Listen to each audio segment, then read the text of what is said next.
So here I am on the home page of my free Canva account.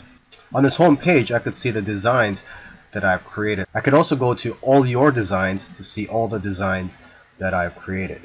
And I could go to photos to find free and paid photos that I can use for my designs. So let's take a look at the photos page just to get an idea of the type of photos that you can access.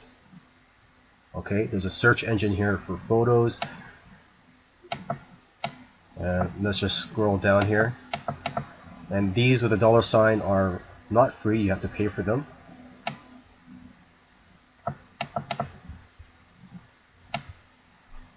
This one I find interesting actually.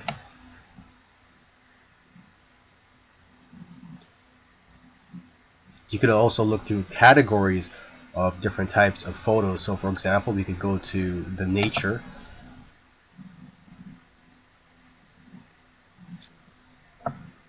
A lot of these so far are free.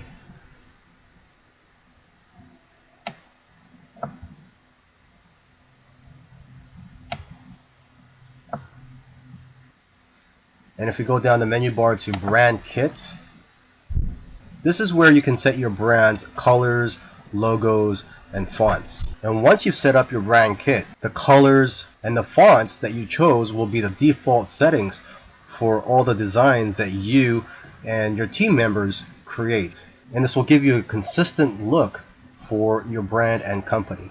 Now, if you want some design video tutorials, you can go to Design School. And if you want to allow others to have access to your account, you could go here, create a team, and you could let your employees, co-workers, other students, if you go to school, have access to Canva, and you guys will be able to share your designs and folders. And the folders could be set up here, and the designs that are shared with you, you can see here. And if you want to go ahead and create design, you just click on Create a Design.